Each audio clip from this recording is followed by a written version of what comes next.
Bismillahirrahmanirrahim. Assalamualaikum warahmatullahi wabarakatuh.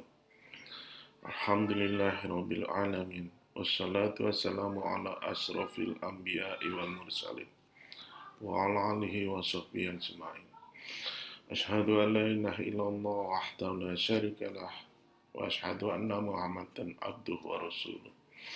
Rabbi shrah sadri wa yassir li amri wahlul 'uqdatam min lisani yafqahu qawli.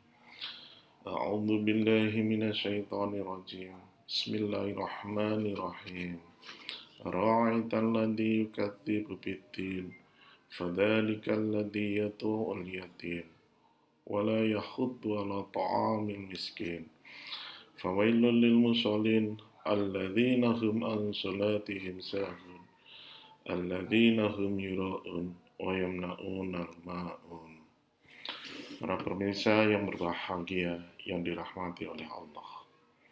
Pertama-tama, marilah kita panjatkan puji syukur kehadirat Allah Subhanahu wa Ta'ala yang telah memberikan taufik dan hidayahnya, kesehatan, sehingga kita bisa bertemu dalam acara ini, dalam bulan yang penuh barokah. Kedua, salawat serta salam kita haturkan kepada junjungan Nabi besar Muhammad sallallahu alaihi wasallam yang telah menunjukkan jalan yang hak kepada kita semua. Di awal kami nukilkan Al-Quran surat Al-Ma'un ayat 1 sampai 7. Namun dalam kesempatan ini kita akan menelaah 3 ayat yang pertama. Ada satu pertanyaan di sana tentang siapa sebenarnya pendusta agama.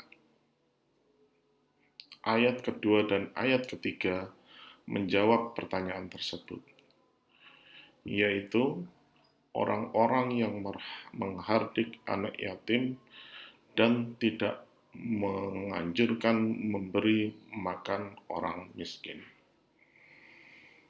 Dua ayat itu yang dikategorikan sebagai pendusta agama.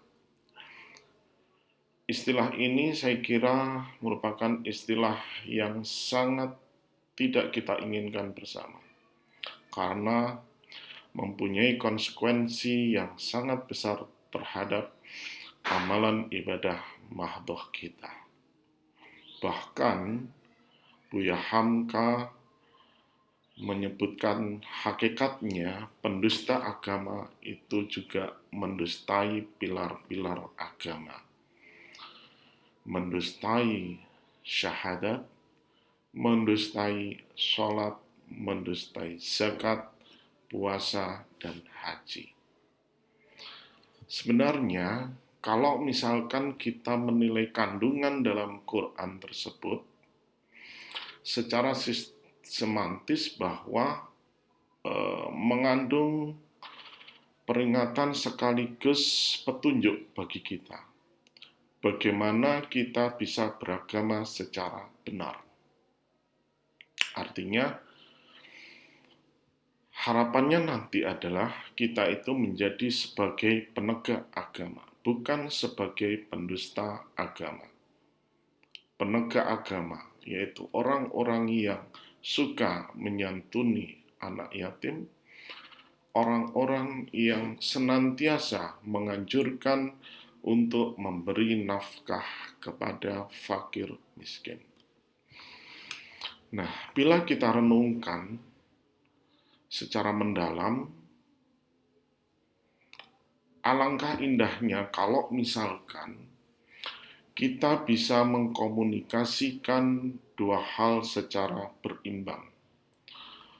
Mengkomunikasikan, bersikap, berperilaku yang baik kepada Allah, hablum minallah, dan bersikap baik atau berperilaku yang baik sesama manusia, hablum minannas.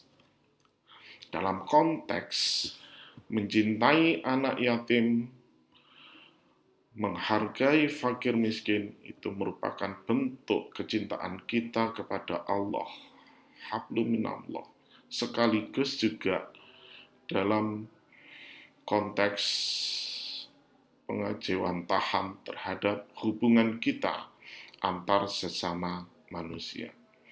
Ada keuntungan yang bisa kita peroleh dari sikap tersebut ketika kita menyayangi anak yatim, mengasihi para fakir miskin. Dari sisi rohani, maka sikap ini bisa menumbuhkan energi positif bagi kita. Sikap ini akan memunculkan nurani yang bersinar, akan memunculkan sikap yang berempati kepada sesama manusia. Nah, bagaimana ketika kita kaitkan dalam kondisi bulan Ramadan untuk saat ini?